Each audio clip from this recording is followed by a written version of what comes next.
అంబేద్కర్ గురించి మీరేం చెప్పాలనుకున్నారు చెప్పండి అన్న.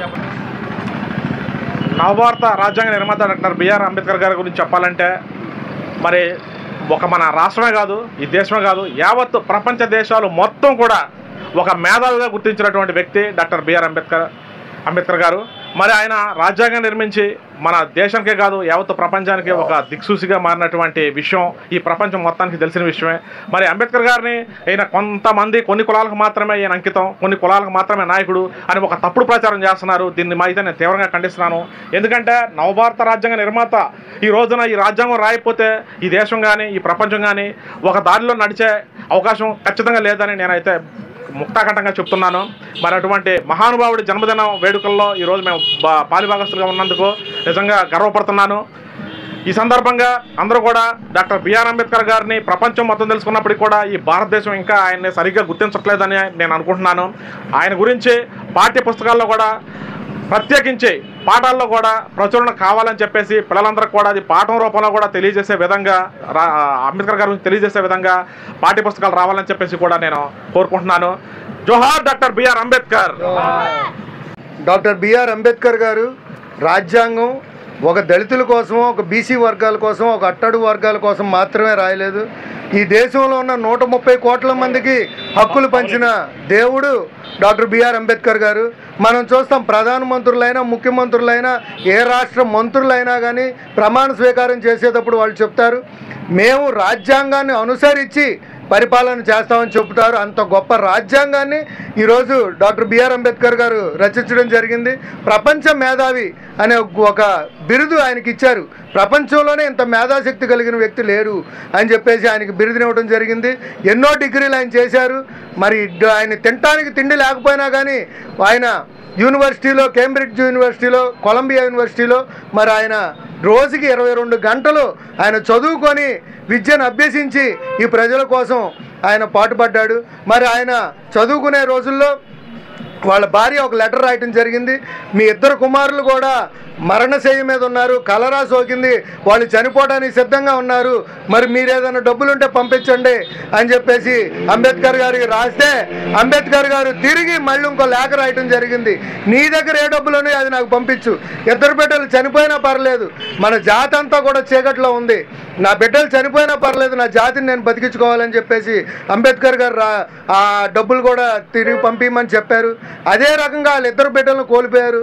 అంబేద్కర్ గారు బిడ్డల్ని కోల్పోయి కూడా రాజ్యాంగాన్ని రాయటం జరిగింది. మరి ఆయన చివరి రోజుల్లో ఆయనకి యూరిన్కి ట్యూబ్ పెట్టుకొని కూడా ఆయన రాజ్యాంగం రాయటం జరిగింది.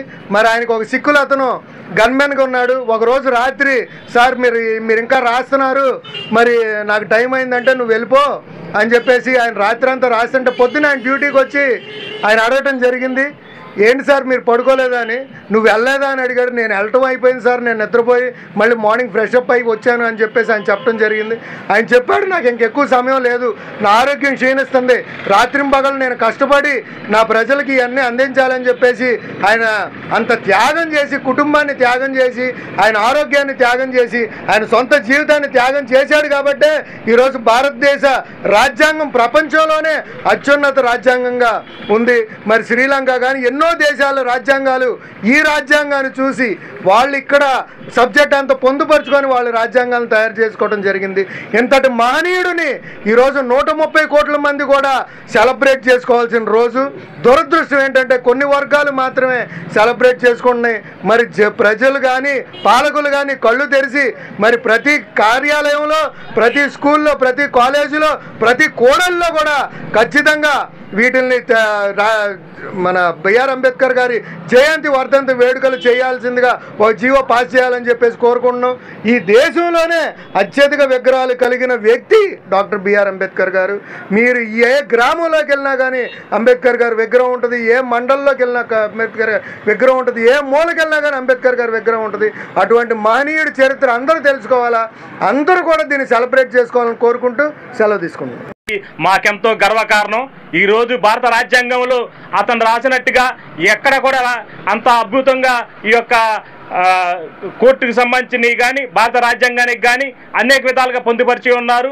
మరి ఈరోజు మనువాద శాస్త్రం అనేది ఇంకోటి తీసుకొస్తున్నారు. మరి అతను దళిత జాతిలో పుడటం వల్లే కదా అంత నూజివేడు అంబేద్కర్ యువజన సంఘానికి జై భీమ్. ఈ రోజున మనం చేస్తున్న ఉద్యోగాలు కానీ, చదువులు కానీ, సంఘంలోని గౌరవం కానీ ఏదైనా కూడా రాజ్యాంగం నిర్మించినటువంటి డాక్టర్ బిఆర్ అంబేద్కర్ గారిది.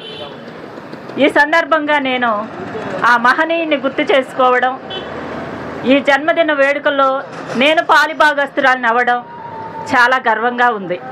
మా నూజివీడు నెహ్రూపేట బిఆర్ అంబేద్కర్ యువజన సంఘ నుంచి మేము ఇంత ఘనంగా ఈ సెలబ్రేషన్ జరుపుకుంటున్నాము. భావితరాలకి మరి ముందు చూపుగా చదివే ఆయుధంగా మరి బోధించు, సమీకరించు, పోరాడు అన్న నినాదంగా మేము ముందుకు సాగుతున్నటువంటి ఈ కార్యక్రమాన్ని ఇంతటితో ముగిస్తున్నాను. జై భీమ్.